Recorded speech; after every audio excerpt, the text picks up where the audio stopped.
Hey everyone, what's going on? Welcome to the channel. Thanks for sparing your time out to check out my thoughts on Marvel's latest movie, The Fantastic Four: First Steps. I liked their most recent movie, Thunderbolts. This movie takes place in the 60s period in a retro style kind of New York on a separate timeline to the events of the MCU movies. In this 1960s world, we've got our four heroes. We've got The Thing, Reed Richards, Mr. Fantastic, Sue Storm, who is the Invisible Woman, and we've also got Johnny Storm, who is the Human Torch.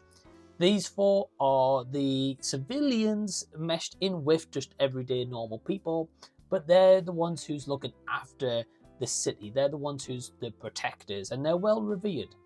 Until one day, there's an interruption from Julia Garner, who plays the Silver Surfer, who gives them a warning that she has come in preparation for Galactus, and it's up to the Fantastic Four to stop Galactus. I like the more grounded, the more sort of serious take, but also delivering something that little bit different, because this is directed by Matt Shakman, who you may know from WandaVision, and his style and flair of WandaVision, where it was set in the 50s and it kept going through the time periods as that went on, that sort of 60s style aesthetic is present in the Fantastic Four. So I like the fact that our villain feels like a huge deal by the time we get to Ralph Ineson's Galactus. Right, and as soon as you see the first shot of Galactus, I saw him and I was like, oh, okay, the Fantastic Four are really in trouble when it comes to this guy. You do not want to mess with him.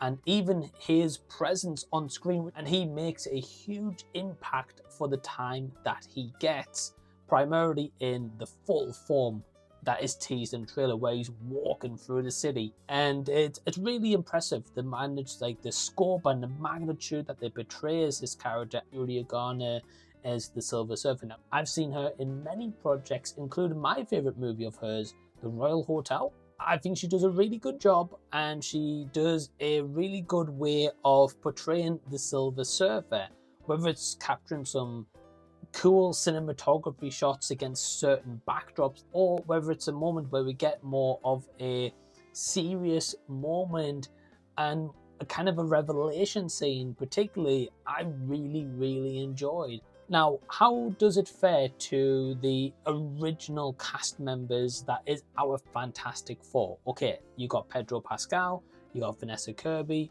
Joseph Quinn, and Ebon Moss-Bachrach. Now, Pedro Pascal, okay, I like him as an actor, and I generally do think he is a good actor. With him, I feel like there's moments I bought into his Reed Richards performance, but then there's other times I felt that this was just Pedro Pascal with slick back hair. Vanessa Kirby's Sue Storm, I think, is portrayed excellently, and I say that because we've had Jessica Alba's version, which, you know, Jessica Alba is a really good actress in her own right, but in those particular older movies, she was more portrayed there for eye candy, right? And don't get me wrong, Vanessa Kirby, I mean, yeah, she's a great looking woman, right?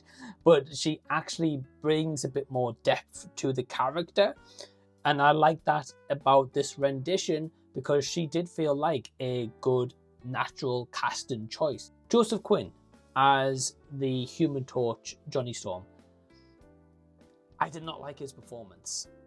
A lot of the humour that he tries to portray doesn't work that well.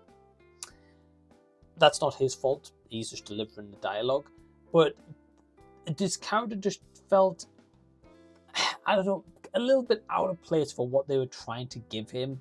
I appreciate they went with a different route. They were going more for like the 60s aesthetic, which, yeah, maybe some people might say, like, look, that works well. But his Human Torch, I wasn't a huge fan of. Certain scenes, and especially one scene with the Silver Surfer in kind of the second act, I enjoyed. I was like, okay, that Human Torch, I really like. The CG around his character was terrible. To be quite frank, it was really bad. Ebon Moss-Bachrach as The Thing, I think does an okay job. I think, unfortunately, because we don't have an origin story this time around, we get it in a very quick flashback, which to an extent I don't mind. But then also on the other hand of that, I do mind because I feel like the characters are a little bit undercooked. So to give you an example, in one of those 2000s Fantastic Four movie, there's a moment with the Thing where he's having doubts about himself. He wants to look normal again. And, you know, things maybe aren't going the best for him in life. And there is a character arc there that I actually really, really like. In this outing, they have a moment where he does doubt his looks, he does doubt himself, but it's kind of just phased over because the pacing of this movie is quite fast. It goes at not so much 100 miles an hour like Superman did, but it still goes really fast where you don't get too many options and moments to really just settle down with the characters, settle down on a really cool moment that you've seen, because straight away it's kind of like on to the next one or onto like the next exposition piece before we get an action sequence, for example. So the movie itself, it kind of undercooked itself in terms of the character development. So I would like to see more. I would like to explore more of this world, these characters, give us a little bit more time with them. I did like the tease that happened in the post-credit scene. So as always, Marvel has 2 post-credit scenes. I would personally say, second post-credit scene, don't even waste your time. It's something stupid, it's something goofy, and it's generally just not even worth your time. But the first post-credit scene is really interesting because it ties into future events. So for that, I would give the movie overall a 3 out of 5. But are you going to see the Fantastic Four First Steps? Is it going to be one you're going to skip? Let me know down below in the comment section. And in the meantime, if you haven't seen these videos of mine, well, click over here, have yourself a bit of a dive into a few superhero based movies. Until next time that I see you guys, I'll be seeing you later.